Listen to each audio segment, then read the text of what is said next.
Sebelumnya kita lihat dulu kelas kita ya. Kita punya Google Classroom. Kita lihat kelas kita.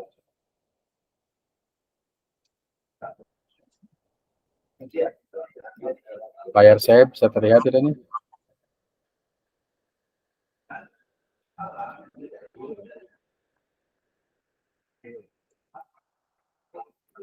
Ya, kita lihat kelas kita ya. Presensi untuk kelas kita sebut sekarang ini pertemuan ke-9 ya. Tentang pendekatan psikologi dalam pembelajaran. Nanti silahkan saudara isi kehadiran dengan mengklik hadir, dan ini link Google Classroom yang kita gunakan saat ini. Terus kita lihat yang sudah banyak ya yang sudah menyerahkan tugas, cukup banyak. Tapi ini banyak yang belum juga nih. Yang belum kita lihat tidak ada, ini tidak ada. Oh, ini sudah ya, ini sudah masuk. Ada Pak Purkon nggak? Hadir, Dok. Nah, nanti dicek Google Class-nya, klik serahkan ya. Di klik serahkan, di klik tugasnya lagi, kemudian klik serahkan, nanti biar pindah ke atas ini.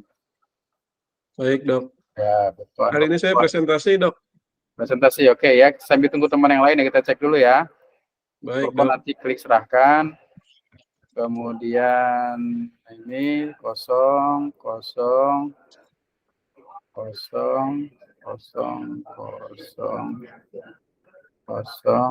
Nah, ini siapa lagi? Ada Sania nggak, Sania?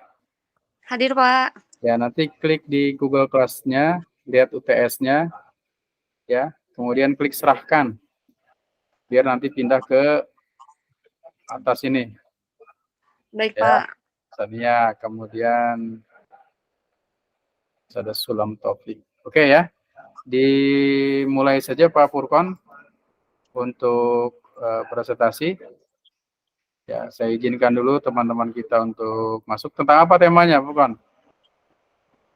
Pendidik, peserta didik, dan sarana pendidikan perspektif Al-Quran dan Hadis, Pak. Oke, ya. Jadi ini tema yang kedua ya sebenarnya ya? Bentar, Pak. Ketiga apa keempat gitu, Pak? Oh ya, kita lihat dulu sebentar. Ketiga, berapa? Pak Furkon. Ketiga, Pak Furkon. Oh, ketiga. Tiga, ya, Pak. Pak Purkon dengan siapa saja? Sama Sania. saya, Pak. Sania. Oh, Sania. Cuma berdua kan? Iya, Ya. Pak. Oke, lanjut. Silakan. Waktunya disilakan Pak Purkon untuk presentasi. Nih, maaf Pak, saya baru presentasi online, jadi untuk ngirim slide-nya. Nah, di layar Pak Purkon itu ada tanda panah ke atas ya? Ada, Pak. Ya, klik tanda panah ke atas itu. Sudah, Dok. Tanda panah ke atas, klik. Kemudian di tulisan sebelah kanan ada entry screen ya, entire screen. Klik entire screen. Udah? Dok. Nah, klik tanda panah dulu ke atas, entire screen. Ketemu? Kalau sudah ketemu, bisa Pak Purkon? Belum, Dok. Ini ada jendela, ada seluruh layar ya? Nah, ya entire screen itu full entire screen ya. Klik entire screen. Seluruh layar ya, Dok? Ya, seluruh layar boleh, kamu klik share. Ya, udah muncul tuh ya, udah muncul. Silakan. Kita sudah muncul, sudah terlihat. Oke. Ya. Sudah terlihat layarnya dengan power presentasinya. Silakan Pak Purkon dan Sania untuk presentasi. Ibu Sania, silakan dibuka dulu, nanti saya yang kasih kuliah hari ini. Ya, silakan, nggak apa-apa waktunya. Ya. Bismillahirrahmanirrahim. Assalamualaikum warahmatullahi wabarakatuh. Assalamualaikum warahmatullahi wabarakatuh. Assalamualaikum warahmatullahi wabarakatuh. Alhamdulillah wassalatu wassalamu ala Rasulillah wa ala alihi washabihi ajmain amma ba'd. Yang saya hormati Bapak Dr. Edi dan teman-teman seperjuangan. Di sini saya akan mempresentasikan tentang pendidik, peserta didik, dan sarana pendidikan, perspektif Al-Quran dan Hadis. Ya. Pengertian pendidik. Dalam konteks pendidikan Islam, pendidik disebut murabi, mu'alim, mutadib, dan mudaris.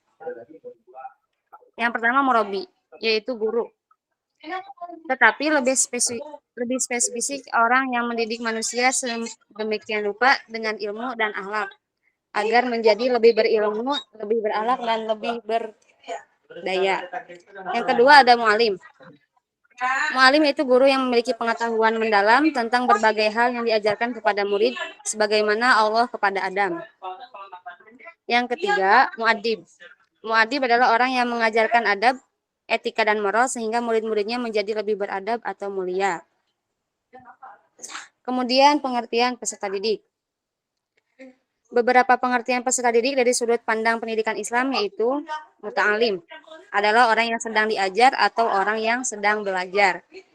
Muta'alim erat kaitannya dengan mu'alim karena mu'alim adalah orang yang mengajar, sedangkan muta'alim adalah orang yang diajar. Murabi adalah orang yang dididik dan orang yang diasuh dan orang yang dipelihara. Definisi murabi adalah lawan dari definisi mutarobi adalah orang yang dididik dan orang yang diasuh dan orang yang dipelihara. Definisi mutarobi adalah lawan dari definisi murabi, yaitu pendidik, pengasuh, sedangkan mutarobi adalah yang dididik dan diasuh. Kemudian ada muta'adib. Muta'adib adalah orang yang diberi tata cara sopan santun atau orang yang terdidik untuk menjadi orang yang baik dan berbudi. Muta'adib juga berasal dari mu'adib, yang artinya mendidik dalam hal tingkah laku peserta didik. Jadi muta'adib adalah orang yang diberi pendidikan tingkah laku. Ya. Kemudian sarana pendidik. Sarana pendidik menurut Mulyasa, sarana pendidik adalah peralatan dan perlengkapan yang secara langsung dipergunakan dan menunjang proses pendidikan, khususnya proses belajar mengajar. Sedangkan prasarana adalah fasilitas yang secara tidak langsung menunjang keberlangsungan proses pendidikan atau pengajaran seperti halaman, kebun, taman sekolah, atau jalan menuju sekolah. Contohnya, kalau sarana pendidikan itu seperti papan tulis, kapur, hapus, meja, kursi, itu yang ada di gedung dan di ruang kelas. Kalau di laboratorium, contohnya gelas ukur atau alat laboratoriumnya. Yang ada di lapangan olahraga, contoh seperti peluit, bola basket, bola sepak bola, dan lain sebagainya. Contoh prasarana di ruang kantor guru dan kepala sekolah seperti laptop, meja, kursi guru, lemari, berkas, dan lain-lain. Ini biar saya, Teh. Selanjutnya saya. Oh ya, enggak. Bagi-bagi. Silakan dirubah slide-nya, Teh. Ya, terlihat. Baik, teman-teman, slide selanjutnya. Apabila melihat petunjuk yang ada di dalam Al-Quran, maka pendidik bisa diklasifikasikan menjadi 4. Yang pertama tentu pendidik di alam semesta. Yang pertama itu sangat jelas adalah Allah Subhanahu wa Ta'ala sebagai pendidik utama yang menyampaikan kepada para nabi berupa berita gembira untuk disosialisasikan kepada umat manusia sebagaimana dalam firman-Nya dalam Quran surat Al-Baqarah ayat 31. Allah berfirman, A'udzubillahi minasyaitonirrajim, Bismillahirrahmanirrahim. Wa 'allama Adama al-asma'a kullaha summa 'aradahum 'alal malaikah faqala anbi'uni bi asma'i haula'i in kuntum shadiqin. Artinya wallahu a'lam bimuradi, dan dia mengajarkan kepada Adam nama-nama atau benda-benda seluruhnya. Kemudian mengemukakannya kepada para malaikat lalu berfirman, sebutkanlah kepadaku nama benda-benda itu jika kamu memang benar-benar orang-orang yang benar. Kemudian pendidik yang kedua di dalam Al-Quran tentu saja yaitu pemimpin kita Nabi Muhammad SAW sesuai dengan firman Allah Subhanahu wa Ta'ala, Kendaraan surat Al-Ahzab ayat 21. A'udzubillahi minasyaitonirrajim. Bismillahirrahmanirrahim. Laqad kana lakum fi Rasulillahi uswatun hasanah liman kana yarjullaha wal yawmal akhir wa dzakarallaha katsira. Slide selanjutnya di Saniah. Kemudian yang ketiga dari sisi Al-Qur'an, pendidik yang ketiga adalah tentu orang tua. Karena sesuai dengan firman Allah Subhanahu wa taala yang berbunyi a'udzubillahi minasyaitonirrajim bismillahirrahmanirrahim. Wa idz qala Luqmanu li ibnihi wa huwa ya'izuhu ya bunayya la tusyrik billah innasyirka la zulmun 'azim, yang artinya wallahu a'lam bimuradi. Dan ingatkanlah ketika Luqman berkata kepada anaknya di waktu ia memberi pelajaran kepadanya, hai anakku, janganlah kamu mempersekutukan Allah, sesungguhnya mempersekutukan Allah adalah benar-benar kezaliman yang besar. Kemudian yang keempat yang disebut pendidik adalah orang lain atau dalam arti bukan saudara. Pendidik yang keempat dalam perspektif Al-Quran adalah orang lain, yaitu kebanyakan orang yang tidak terkait langsung dengan nasabnya terhadap anak didiknya. Firman Allah dalam Quran surat Al-Kahfi ayat 62 sebagai berikut, A'udzubillahi minasyaitonirrajim. Falamma jawaza qala li fatahu atina ghada'ana laqad laqina min safarina hadza nasaba. Artinya wallahu a'lam bimuradi. Maka tatkala mereka berjalan lebih jauh, berkatalah Musa kepada muridnya, bawalah kemari makanan kita, sesungguhnya kita telah merasa letih karena perjalanan ini. Kemudian slide selanjutnya, fitrah atau potensi peserta didik. Peserta didik adalah manusia yang memiliki potensi fitrah yang dapat dikembangkan dan berkembang secara dinamis. Di sini tugas pendidik adalah membantu mengembangkan dan mengarahkan perkembangan tersebut sesuai dengan tujuan pendidikan yang diinginkan, tanpa melepaskan tugas kemanusiaannya baik secara vertikal maupun horizontal. Ibarat sebidang sawah, peserta didik adalah orang yang berhak bercocok tanam dan memanfaatkan sawahnya atau potensi. Sementara pendidik termasuk orang tua hanya bertugas menyirami dan mengontrol tanaman agar tumbuh subur sebagaimana mestinya sesuai dengan nilai-nilai yang berlaku. Fitrah adalah potensi yang baik, tetapi potensi tersebut tidak berguna jika tidak digunakan dalam bentuk kemahiran-kemahiran tertentu. Menurut ahli pendidikan, mengolah potensi-potensi atau fitrah yang tersembunyi tersebut merupakan tugas utama pendidikan, yaitu merubah atau transformasi potensi-potensi itu menjadi kemahiran-kemahiran yang dapat dinikmati oleh manusia. Kemudian di dalam Al-Quran juga ditemukan ayat-ayat yang menunjukkan bahwa pentingnya sarana dan prasarana atau alat dalam pendidikan. Makhluk Allah berupa hewan yang dijelaskan dalam Al-Quran juga bisa menjadi alat dalam pendidikan. Seperti nama salah satu surat dalam Al-Quran adalah An-Nahl, yang artinya seekor lebah. Dalam ayat ke-68 dan ke-69, Allah berfirman yang artinya wallahu a'lam bimuradi, dan Tuhanmu mewahyukan kepada lebah, buatlah sarang-sarang di bukit-bukit, di pohon-pohon kayu, dan di tempat-tempat yang dibikin manusia. Kemudian makanlah dari tiap-tiap atau macam buah-buahan dan tempuhlah jalan Tuhanmu yang telah dimudahkan bagimu. Dari perut lebah itu keluar minuman atau madu yang bermacam-macam warnanya. Di dalamnya terdapat obat yang menyembuhkan bagi manusia. Sesungguhnya pada yang demikian itu benar-benar terdapat tanda kebesaran Tuhan bagi orang-orang yang memikirkan. Kemudian hadis Nabi Muhammad SAW, Utsman bin Al-Arqam annahu kana yaqul ana ibnu sabil Islam aslama abi sabi'u sab'ah wa kana daruhu ala Safa wa hiya darul lati kana Nabi sallallahu alaihi wasallam yakunu fiha fil Islam wa fiha da'an nas al-Islam, rawahul Hakim. Artinya Utsman bin Arqam berkata, saya masuk Islam usia 7 tahun. Ayah saya orang yang ke-7 masuk Islam. Rumahnya di tanah Safa dan rumah itu pernah ditempati oleh Nabi Muhammad SAW.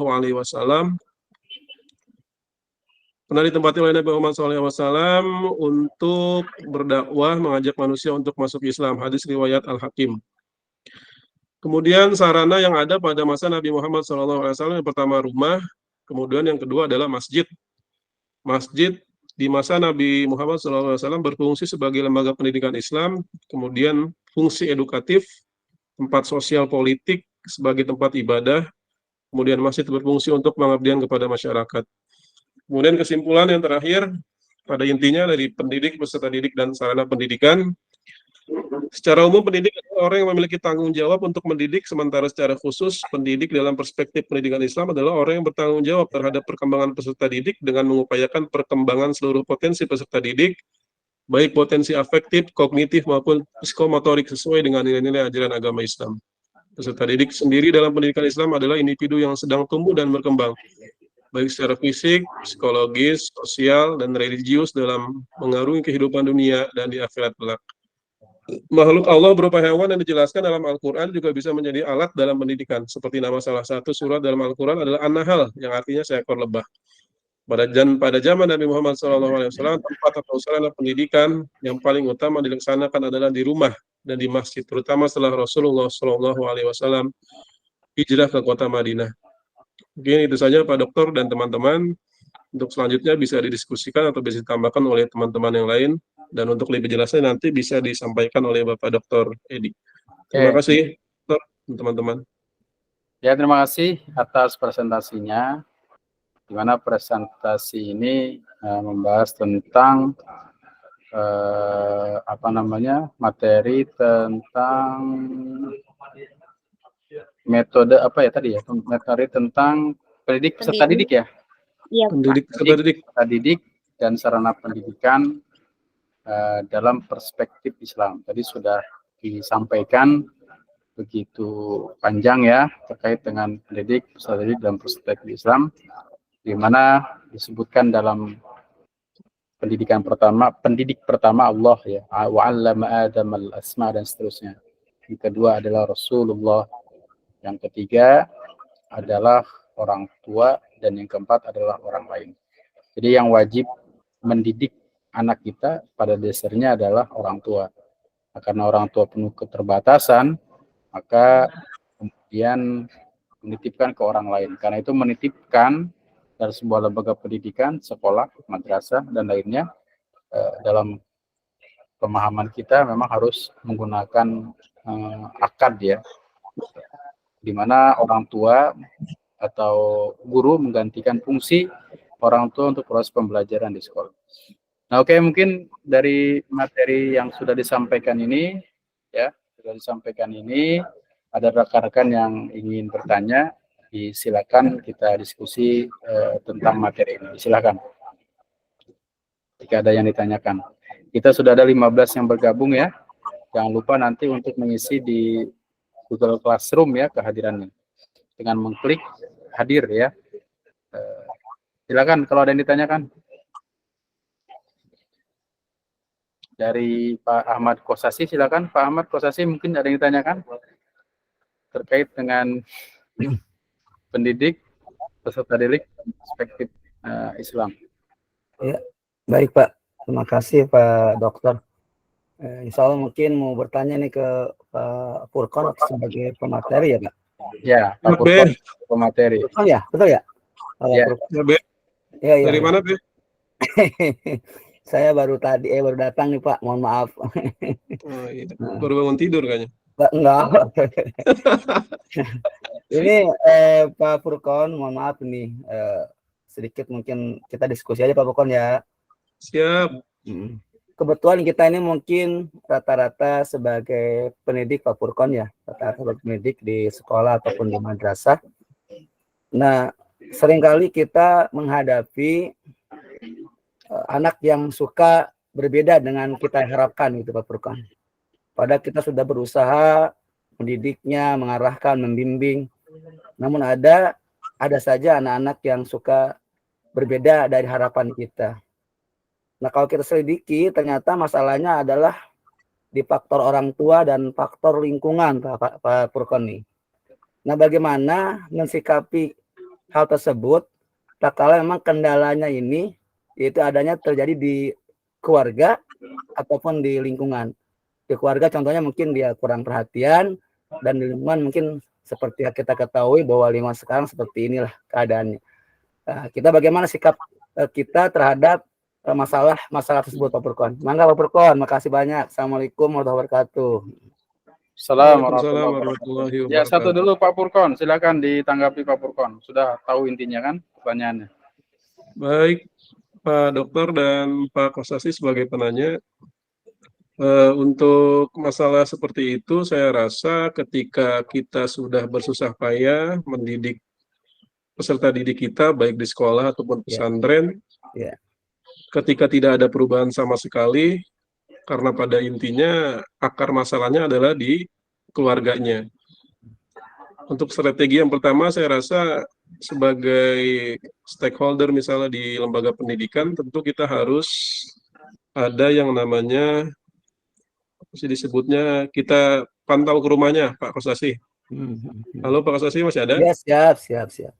Iya, kalau di tempat saya biasanya kalau anak yang misalnya ya, kebetulan saya juga sekolah ada pesantrennya, terus saya berkonsultasi dengan anak-anak yang kabur misalnya, kabur dari pesantren, kan itu berarti sudah ada peraturan sebenarnya di pesantren, tapi mereka masih banyak yang kabur. Yang pertama kita lakukan adalah kita ke tempatnya atau ke rumahnya, kita samperin ada apa masalahnya. Nah, ada misalnya terkait taruhlah broken home ya. Kalau broken home itu berarti kan kita, kalau menurut saya kita sudah di luar ranah lembaga kita, Pak Kosasi. Artinya ketika bukan di lembaga kita sendiri, sudah termasuk pendidikan dari orang tuanya sendiri. Ketika memang susah sekali, tentu itu sudah kita lepas. Misalnya berhenti anaknya karena memang ada masalah broken home, karena sulit kita masuk ketika mengikuti masalah keluarga yang broken home. Gitu. Seperti kalau di lembaga saya, Pak Ahmad Kosasi, ketika dalam keadaan seperti itu, kita menyerahkan kembali ke orang tuanya, atau kita, bahasa kasarnya, kita berhentikan seperti itu. Kalau memang anaknya tidak ada perubahan sama sekali. Oke, itu Pak Kosasi. Ketika sudah masuk ranah keluarga, maka kita tidak bisa masuk secara mendalam. Artinya bukan kita melepas tanggung jawab, artinya sudah ada peraturan di lembaga kita, tentu kita serahkan kembali kepada orang tuanya. Oke. Terima kasih, Pak. Itu tahapan-tahapan mungkin. Pak Kosasi gimana, ada yang disampaikan lagi? Betul. Itu untuk masalah di keluarga ya Pak ya, seandainya anak itu permasalahannya di keluarga. Nah, bagaimana kalau permasalahannya di lingkungannya Pak? Nah, itu permasalahan di lingkungan, sementara orang tuanya bagus gitu ya. Tapi toh terjadi di lingkungannya, ini bagaimana juga Pak, sikap kita nih, ini sering terjadi di sekolah kami seperti itu. Udah kita capek-capek di sekolah mendidik, ternyata kita ke rumahnya orang tuanya bagus. Nah, berarti faktor yang lainnya adalah faktor lingkungan. Ini bagaimana Pak Furqan? Mohon Pak Furqan nih minta masukannya supaya nanti kami tak kala bisa ada masalah ini, mungkin resep Pak Furqan kami pakai Pak Furqan. Makasih Furqan. Ya mungkin Bu Sania yang menanggapi. Bu Sania, coba gantian. Pakai apa di Pak Kosasi? Ya. Kenapa? Bu Sania mungkin ada atau yang lain? Mangga, silakan mangga. Nanti Pak Ahmad Sanusi itu angkat tangan nanti. Pak Kosasi sekolahnya itu nggak ada pesantrennya apa emang khusus umum aja gitu? Kita pesantren, kita di MTS Bu, MTS yang biasa kita kita kuliah di bawah itu. Oh. Nah, di situ betul. Iya betul. Madrasah Sanawiyah Sirajul Falah. Iya betul. Ya. Nah, udah tahu sekarang tempatnya. Iya betul. Pak Kosasi ini guru terbaik di situ. Enggak juga. Alhamdulillah. Apa itu orang dalam Pak? Maaf. Gimana Bu? Ini masalahnya di lingkungan. Kalau tadi karena kami ada 2 pertanyaan. Pertanyaan pertama terkait dengan orang tua. Tadi Pak Furqan sudah menjelaskan dengan detail terkait dengan orang tua. Nah, seandainya ini kendalanya di lingkungan, orang tuanya udah bagus, tapi kendalanya di lingkungan nih. Karena ini masalah ini sering terjadi di sekolah kami gitu. Ini kami kan sekaligus diskusi ya, alhamdulillah materinya bagus. Siapa tahu ini bisa kami jadikan sebagai senjata untuk mengatasi masalah-masalah di kami. Mangga Ibu. Kalau ada saya lagi dah Pak Kosasi ya. Mangga, silakan Pak Furqan. Mangga. Berarti Bapak ini berbicara masalah tempat lembaga kita kuliah Pak ya, taruhlah. Kita kan mahasiswa di sana. Betul. Saya 2 bulan kuliah di sana, memang kalau saya lihat secara lingkungan, karena masih terbuka dengan warga atau orang-orang luar Pak ya. Iya betul. Jadi kalau saya kasih bisa masukan, mungkin masukan aja Pak ya, nanti bisa dibicarakan sama stakeholder di sana Pak Kosasi. Kalau di saya itu tidak ada, karena tidak ada mahasiswa di saya, jadi kita itu tertutup Pak. Tertutup dalam arti bukan kita tidak bersosialisasi dengan warga, Artinya supaya anak tidak tertular dengan anak-anak yang di luar. Dulu kita pernah Pak gabung sama anak yang sekolah pulang pergi, tapi dampak negatifnya anak yang di dalam ikut kabur juga Pak. Jadi mereka terbawa dengan anak luar. Oleh karena itu kita evaluasi secara bersama-sama dengan stakeholder lembaga kita, akhirnya kita total wajib mondok di sini tanpa ada yang pulang pergi gitu Pak. Jadi untuk meminimalisir supaya anak tidak terlalu melakukan kesalahan-kesalahan yang kita tidak inginkan. Jadi kalau menurut saya Sirojul Falah secara siswa mungkin banyak Pak ya, mungkin karena ada mahasiswa yang pulang pergi, jadi mau nggak mau, kalau menurut saya nanti mahasiswa bisa dipindah tempatkan. Itu pesantren apa sekolah aja sih? Ada pesantren nggak Pak? Sekolah Nggak ada aja. ya? Sekolah aja kita Pak. Jadi pulang pergi. Yang justru masalahnya di lingkungan mereka Pak, itu kejadian-kejadian yang kita hadapan tuh, kita dapatkan itu setelah kita datang ke orang tuanya, ternyata di lingkungan mereka memang seperti inilah cerita dari orang tua, seperti itu Pak Farkon. Iya berarti artinya itu kan kalau lingkungan di sana berarti kalau kita Pak, kalau guru kan saya bilang tadi hanya mungkin lebih fokusnya di dalam Pak. Di dalam Kalau sekolah, sudah ya. di dekat lingkungan keluarga, saya rasa orang tua lebih berhak ataupun tokoh masyarakat yang ada di situ Pak. Gitu. Bukan. Kalau kita terlalu jauh Iya. masuk ke sana, Iya. pusing juga kita Pak. betul. Jadi kalau menurut saya kalau udah lingkungan dekat lingkungan rumah ya saya rasa itu sudah tanggung jawab tanggung jawab orang tua secara moral ketika dekat lingkungan, kecuali masih di dalam sekolah kita atau pesantren kita, itu tentu ketika masih dalam proses pembelajaran, kalau di pondok kan 24 jam, artinya itu masih tanggung jawab kita bersama. Tetapi intinya kan dari peserta didik itu adalah intinya mendidik, makanya perlu kita muhasabah diri, apakah kita seorang guru sudah juga mendidik kan begitu Pak? Betul.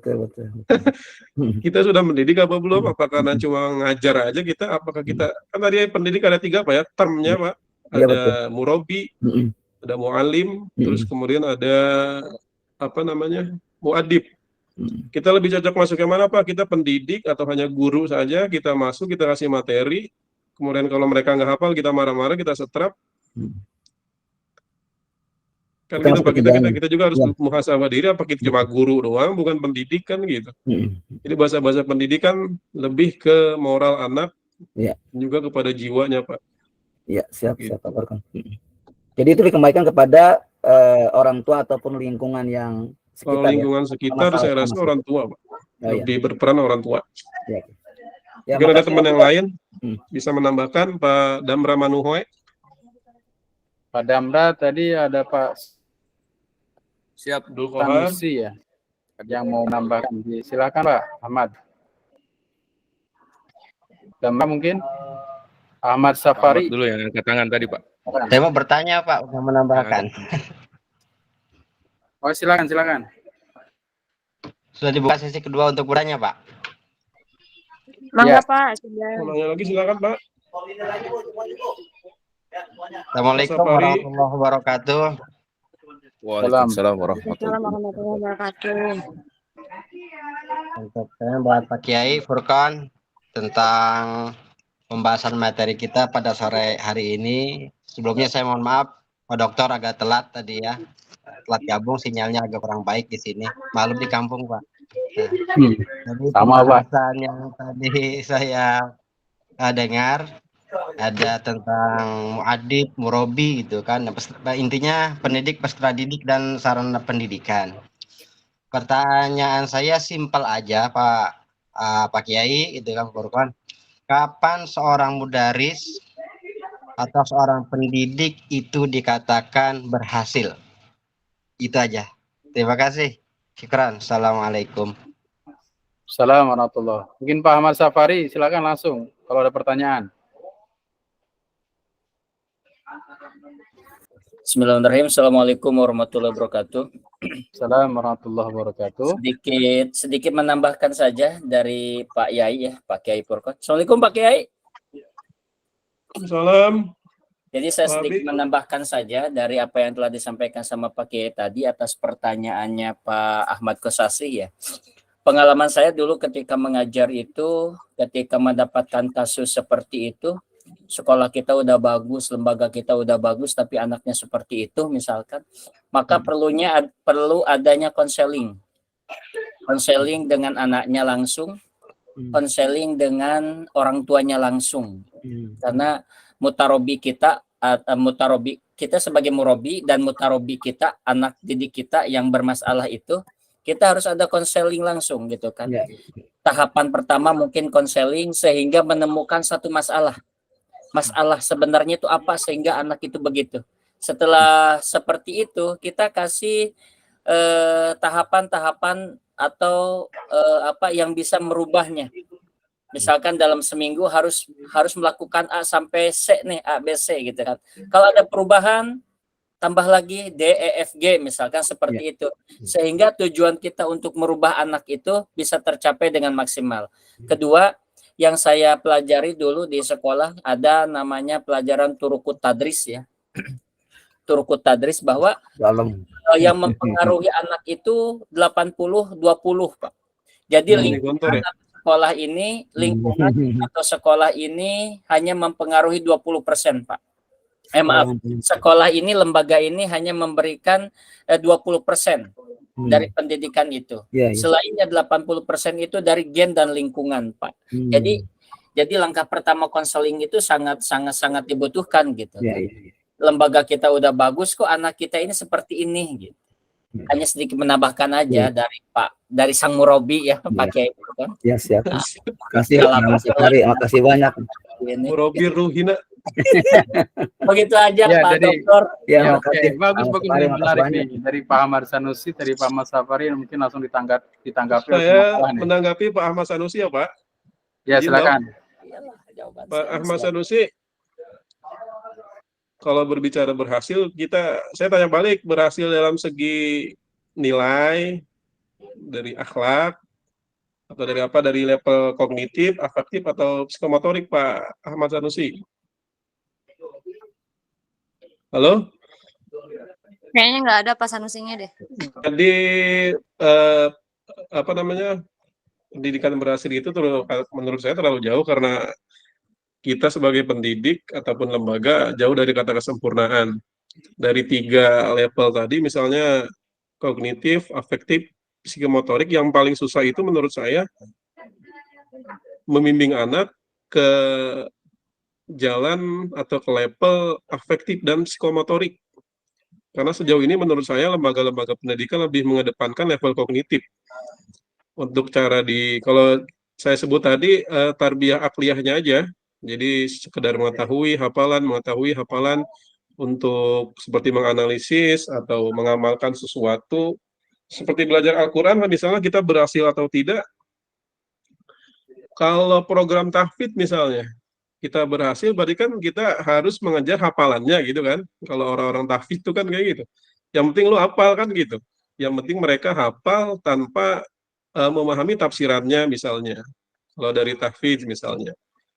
Kalau dari tahsin misalnya, atau dari tartilnya, kan dari tajwid segala rupa. Tapi saya nggak tahu kalau tahfidz itu kayak gimana.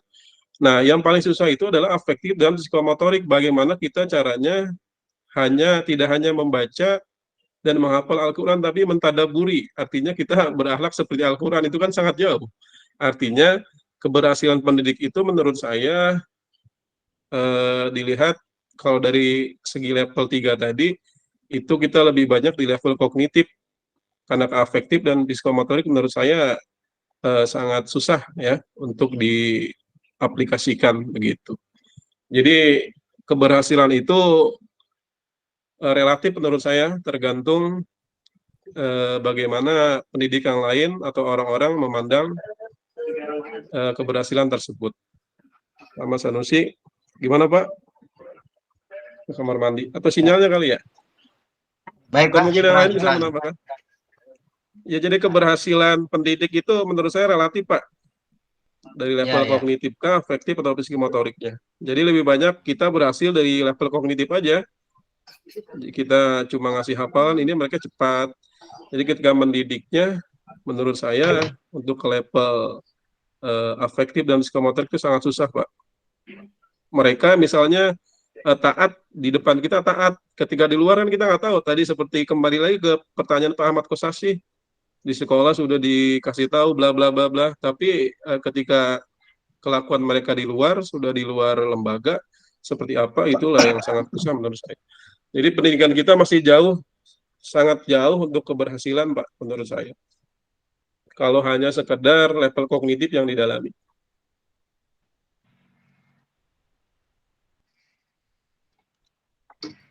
Gimana, Pak? Ya, cukup. Syukran Pak Kiai jawabannya. Ya.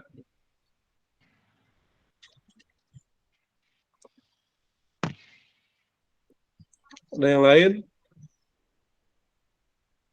Yang perempuan, ada yang bertanya? Ibu-ibunya? Kiai. Waalaikumsalam, Pak Bu Inan, silakan.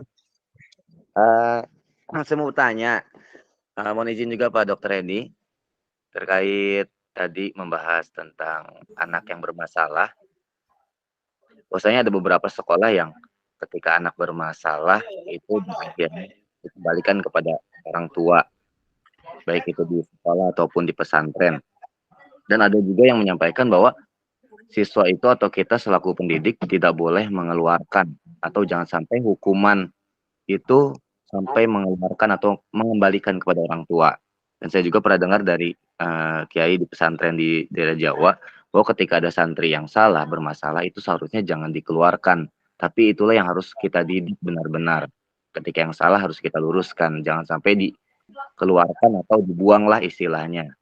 Nah, apakah bisa dibilang ketika kita mengeluarkan peserta didik atau dikembalikan ke orang tua, apakah kita selaku pendidik bisa dibilang gagal dalam mendidik atau seperti apa? Dan sebenarnya diperbolehkan atau tidak? Terima kasih, Oke. Baik, terima kasih Pak Bunian. Nah, sama-sama, Pak. Mau jawab? Yang lain ada? Jadi ini yang lain ada yang mau jawab? Terima kasih Pak Bunian atas pertanyaannya. Jadi setiap lembaga Pak Bunian secara ada ART atau secara peraturan, kayak di saya misalnya kita punya peraturan yang memang harus dijalankan oleh santri atau peserta didik atau siswa. Ketika berkali-kali ya, karena kan kita tidak ujuk-ujuk mengeluarkan peserta didik atau santri kita, pasti ada tahapan-tahapan, misalnya ada pemanggilan, ada SP. Kalau di saya, kalau sudah SP3 kita panggil orang tua. Setelah keluar SP3 tidak ada perubahan, artinya kita harus mengeluarkan. Memang secara moral dilematis Pak Bunian. Ini kita dosa atau tidak? Karena kita kan ini hak kita adalah mendidik ya. Tapi ketika anak yang dididiknya sangat susah sekali, tidak ada perubahan sama sekali, maka kita akan ada musyawarah. Kita tidak bisa memutuskan sendiri. Kalau di saya gitu, tidak bisa memutuskan sendiri, artinya ada kebijakan-kebijakan yang harus kita lakukan. Ketika mempertahankan satu anak yang benar-benar bandel, ya, kalau satu penyakit bisa menyerang atau menimbulkan penyakit-penyakit lain, menurut saya kita harus mengambil tindakan yang tegas. Artinya bahasanya jangan dikeluarin, artinya kita kembalikan kepada orang tua. Gitu bahasa kasarnya ya, kita DO lah, kan seperti itu. Artinya begini, karena mencegah lebih baik kan daripada mengobati, begitu. Begitu Pak Bunian ya. Memang secara salafi banget mah kita secara kiai tradisional ya, itu ngeri sekali kan kita.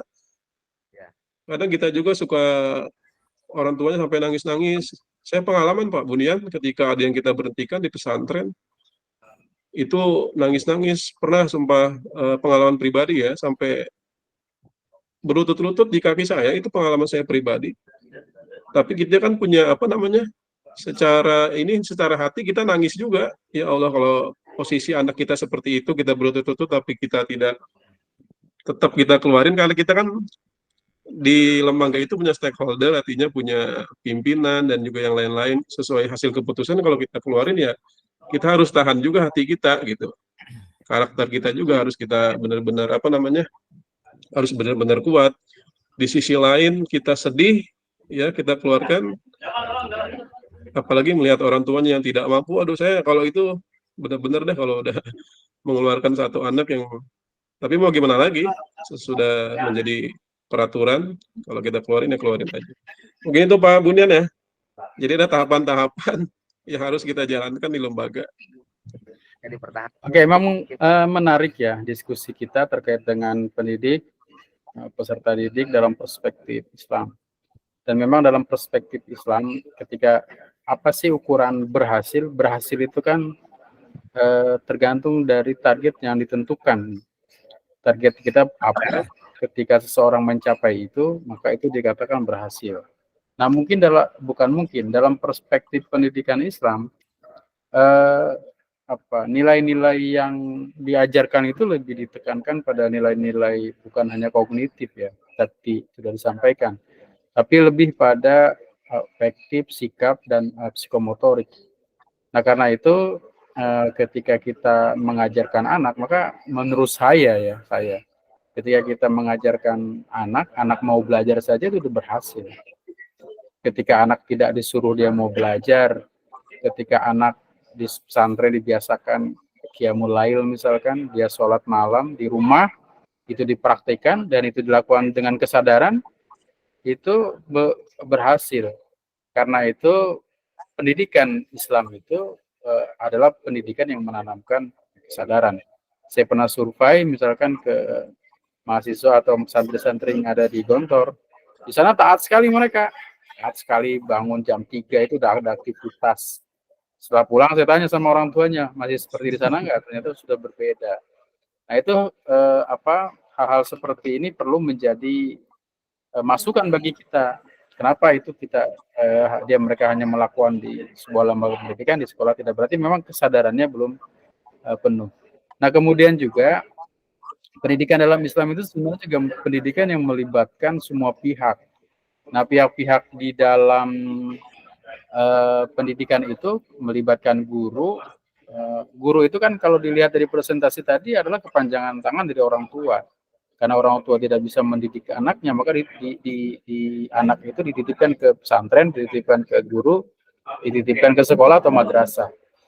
Nah, maka orang lain itu tidak ada kewajiban, karena mungkin akadnya adalah menggantikan fungsi orang tua, maka guru itu kemudian memiliki posisi kewajiban kepada anaknya seperti orang tua mendidik anaknya.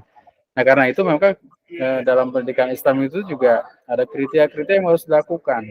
Seperti apa yang disampaikan tadi, ya memang dalam sebuah lembaga pendidikan itu punya aturan, dan kalau aturan itu membahayakan, dalam pengertian aturan itu dilanggar kemudian membahayakan bagi yang lain, nah, berarti tadi disampaikan tadi itu memang harus, penyakit itu memang harus dibuang. Tetapi mungkin lebih jauhnya memang pendidikan Islam itu juga melibatkan bukan hanya bentuk fisik kita belajar ya, tapi juga melibatkan hal-hal di luar itu. Seperti misalkan ada keterlibatan doa, ada komunikasi yang baik antara orang tua, guru, dan siswa. Orang tua mendoakan gurunya, guru mendoakan siswanya, dan seterusnya ya.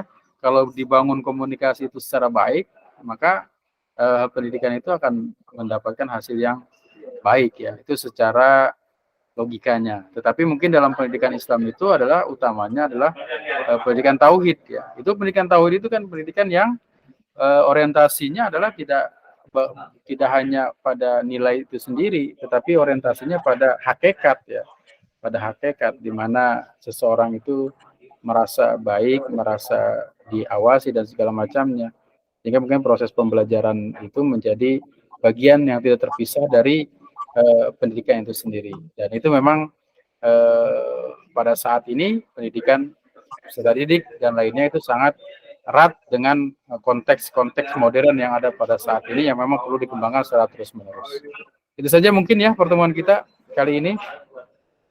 Kepada terima kasih teman-teman, terima kasih atas kehadirannya. Jangan lupa mengisi kehadiran di Google Classroom. Saya izin pamit. Mudah-mudahan pertemuan kali ini ada manfaatnya dan memberikan manfaat sebesar-besarnya. Mohon maaf. Amin. Terima kasih kepada yang sudah presentasi. Nanti dilanjutkan kepada teman-teman yang belum presentasi. Kita diskusi di kelas, kita intensifkan. Terima kasih. Mohon maaf kekurangan. Akhirul kalam. Assalamualaikum warahmatullahi wabarakatuh. Waalaikumsalam warahmatullahi wabarakatuh.